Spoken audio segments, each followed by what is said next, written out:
अगर आज अखंड भारत अस्तित्व में होता तो इसका क्षेत्रफल 71,27,000 स्क्वायर किलोमीटर होता और आज अखंड भारत की जनसंख्या 180 करोड़ से भी ज्यादा होती। और अगर आज भारत के टुकड़े नहीं हुए होते तो आज भारत की जीडीपी 5.6 ट्रिलियन डॉलर होती। हमारा भारत दुनिया के प्राचीनतम देशों में से एक है और यही वो पहला स्थान है जहां पर मानव ने पहली बार जन्म लिया।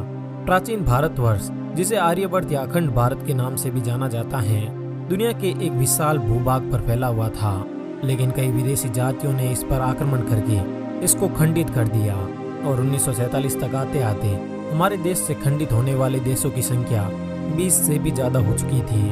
और इसके बावजूद भी भारत आज दुनिया का 7वां सबसे बड़ा देश है। इसके अलावा अगर आज अखंड भारत अस्तित्व में होता तो भारत दुनिया का सबसे बड़ा देश होता। लेकिन अब सवाल ये आता है कि आखिर कैसे अखंड भारत के इतने टुकड़े हो गए, और यदि आज अखंड भारत अस्तित्व में होता तो क्या अमेरिका की जगह भारत एक सुपर पावर होता?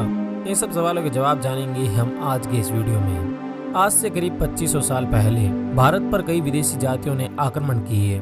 इन जातियों में मुख्य रूप से अरब, तुर्क, शक, खून, कुशन, डच, फ्रांसीसी और अंग्रेज शामिल थे। और इन विदेशी जातियों ने भारत पर लंबे समय तक शासन किया और शासन को आसान बनाने के लिए इन्होंने भारत को अलग अलग भागों में विभाजित कर दिया और अपनी सुविधा के अनुसार इसको खंडित करते गए। आज जो भारत के पड़ोसी देश हैं वो कभी भारत का ही हिस्सा हुआ करते थे। भारत से अलग होने वाले देशों की संख्या 20 से भी ज्यादा है, लेकिन आज हम उन 15 देशों के बारे में चर्चा करेंगे जो कभी भारत का हिस्सा हुआ करते थे।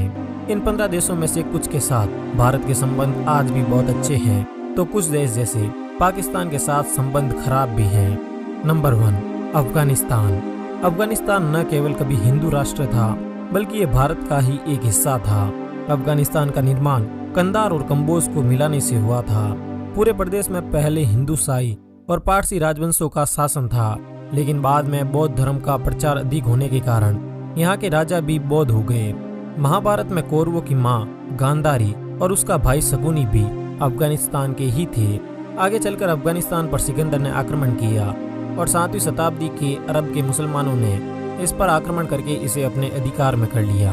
मुगल शासन के समय भी अफगानिस्तान भारत का हिस्सा था और इसके बाद अंग्रेजी हुकूमत के समय अफगानिस्तान ब्रिटिश इंडिया के अधीन था। लेकिन अंत में 18 अगस्त 1947 को अंग्रेजों ने अफगानिस्तान को आज़ाद कर दिया और आज वो एक स्वतंत्र देश बन गया। आज अफगानिस्तान पर तालिबानी सत्ता कायम है। नंबर 2, नेपाल।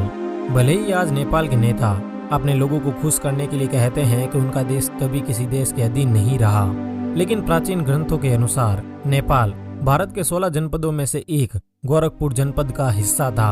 यही नहीं, नेपाल पहले आर्य संस्कृति का मुख्य केंद्र भी हुआ करता था और रामायण की माँ सीता का जन्म स्थान मिथिला भी नेपाल में ही है। इसके अलावा भगवान बुद्ध का जन्म स्थान लुम्बिनी भी नेपाल में ही है। 4वीं शताब्दी में इस पर बौद्ध धर्म का आधिपत्य हो गया और 7वीं शताब्दी में इस पर तिब्बत ने आधिपत्य कर लिया और 16वीं शताब्दी में नेपाल पर हिंदू शाही आर्यों का शासन रहा। आगे चलकर नेपाल में गोरखाओं का बोलबाला रहा।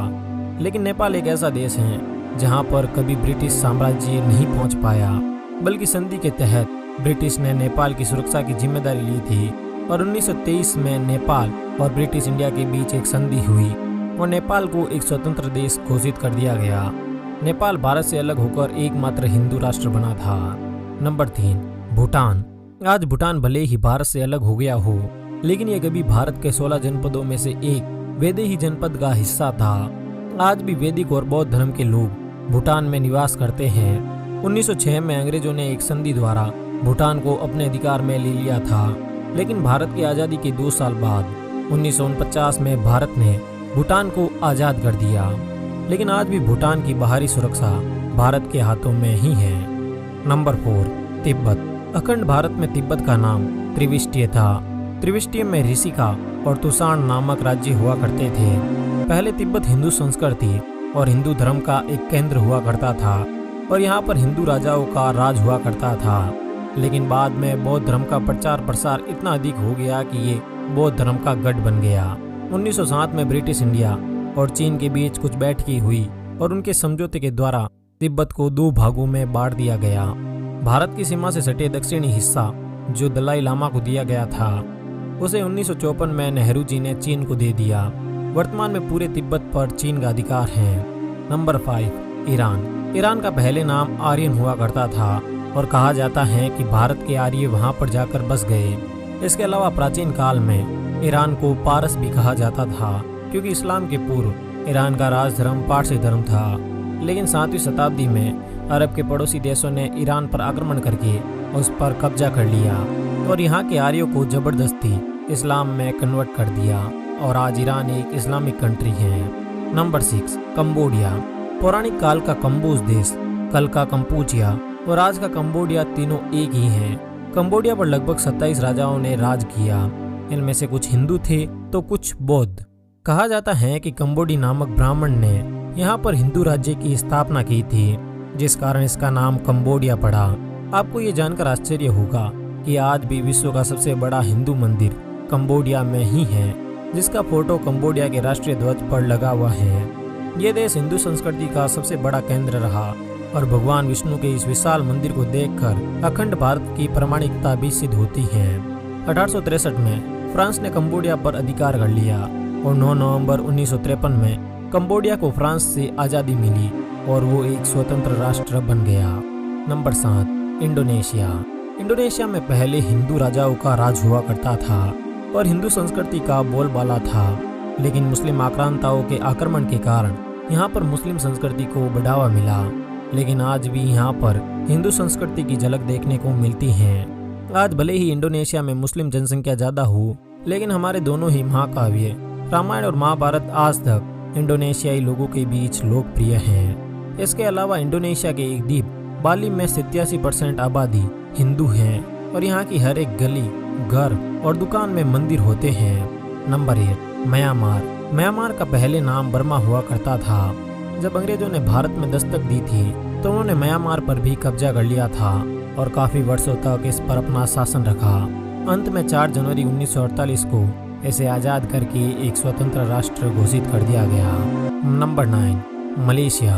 मलेशिया भी कभी आर्यवर्त का एक भाग रहा था, लेकिन आज आधिकारिक तौर पर ये एक मुस्लिम देश है। पहले मलेशिया भी एक हिंदू राष्ट्र था, लेकिन बाद में बौद्ध धर्म का प्रचार प्रसार अधिक होने के कारण यहाँ पर बौद्ध अनुयायियों की संख्या में भारी वृद्धि हुई। मलेशिया प्राचीन भारत के मलय प्रायद्वीप का जनपद हुआ करता था।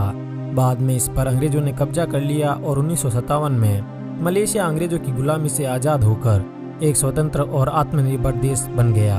लेकिन आज भी मलेशिया में हिंदू संस्कृति की झलक साफ देखने को मिलती है। मलेशिया में हर साल मनाए जाने वाले कुछ प्रमुख हिंदू त्योहारों में दीपावली, पोंगल और नवरात्रि शामिल हैं। दीपावली मलेशिया में प्राथमिक हिंदू त्यौहार है। 2010 की जनगणना के अनुसार मलेशिया में 17 लाख हिंदू हैं। Number 10, Philippines. फिलीपींस भी पूर्वी एशिया का एक ऐसा देश है जो पहले अखंड भारत का हिस्सा था, परंतु ये भी मुस्लिम आक्रांताओं से नहीं बच पाया। लेकिन आज भी रामायण और महाभारत फिलीपींस में काफ़ी लोकप्रिय है। फिलीपींस में रामायण का अपना संस्करण है।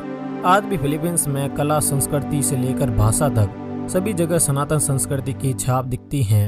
हालांकि इसे मिटाने की भरपूर कोशिश की गई, पर बड़ी बड़ी शक्तियां भी इसमें असफल रही और फिलीपींस में भगवा अभी भी लहरा रहा है। 4 जुलाई 1946 को ये एक स्वतंत्र देश बन गया और आज ये एक धर्मनिरपेक्ष देश है।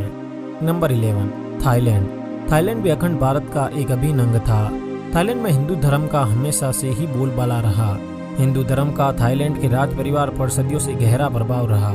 माना जाता है कि थाईलैंड के राजा भगवान विष्णु के अवतार हैं और इसी भावना का सम्मान करते हुए थाईलैंड का राष्ट्रीय प्रतीक गरुड़ है। थाईलैंड में राजा को राम कहा जाता है और यहाँ का राज परिवार अयोध्या नामक शहर में रहता है।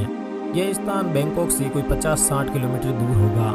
आज भले ही थाईलैंड में बौद्ध धर्म का बोलबाला हो, लेकिन आज भी थाईलैंड का राष्ट्रीय ग्रंथ रामायण है। इसके अलावा थाईलैंड की राजधानी बैंकॉक में शिव मंदिर, विष्णु मंदिर, दुर्गा मंदिर और भी देवी देवताओं के मंदिर स्थित हैं। नंबर 12, श्रीलंका। भारत के दक्षिण में केवल 37 किलोमीटर दूर स्थित श्रीलंका भी अखंड भारत का हिस्सा था। प्राचीन काल में श्रीलंका को सिलोन कहा जाता था। श्रीलंका का वर्णन हमारे कई धार्मिक ग्रंथों में देखने को मिलता है, विशेषकर रामायण में। अंग्रेजी सत्ता के दौरान भी श्रीलंका भारत का ही हिस्सा था और अंत में 4 फरवरी 1948 को इसे एक अलग देश बना दिया जाता है। Number 13, Vietnam. वियतनाम का इतिहास 2700 साल से भी पुराना रहा है और ये एक ऐसा देश है जहाँ पर बड़ी संख्या में हिंदू लोग रहते थे। प्राचीन काल में वियतनाम का नाम चंपा हुआ करता था और दूसरी शताब्दी में ये भारतीय संस्कृति का एक प्रमुख केंद्र था। लेकिन बौद्ध धर्म का प्रचार प्रसार होने के कारण यहाँ के लोगों ने इसे अपना लिया। 19वीं सदी के मध्य में फ्रांस ने इसे अपना उपनिवेश बना लिया और 1945 में ये फ्रांस से आज़ाद होकर एक अलग देश बन जाता है। नंबर 14, बांग्लादेश। भारत की आज़ादी के बाद भी बांग्लादेश भारत का हिस्सा था और आज़ादी के बाद इसे पूर्वी पाकिस्तान कहा जाता था। बांग्लादेश में मुस्लिम आबादी का वर्चस्व था और 1971 में ये पश्चिमी पाकिस्तान से अलग होकर एक स्वतंत्र देश बन गया। नंबर 15, पाकिस्तान। पाकिस्तान भारत का एकमात्र ऐसा पड़ोसी देश है जिसके साथ भारत का संघर्ष हमेशा से चलता आ रहा है। आज़ादी के बाद से ही भारत पाकिस्तान का 3 बार युद्ध हुआ और तीनों बार ही पाकिस्तान ने भारत से मुंह की खाई है। दोनों देशों के बीच कश्मीर को लेकर आज भी विवाद जारी है। तो आज की इस वीडियो में आपने देखा कि किस तरह ये 15 देश भारत से अलग हो गए, लेकिन आज भी इन देशों में भारतीय संस्कृति और रीति रिवाज की झलक देखने को मिल जाती है। इसके अलावा आज़ादी के समय भी भारत 565 रियासतों में बटा हुआ था, लेकिन सरदार पटेल ने अपनी सूझबूझ से इसे एकजुट कर दिया। अगर आज भारत खंडित नहीं होता तो ये विश्व का सबसे बड़ा देश होता, लेकिन फिर भी आज भी हम किसी से कम नहीं हैं।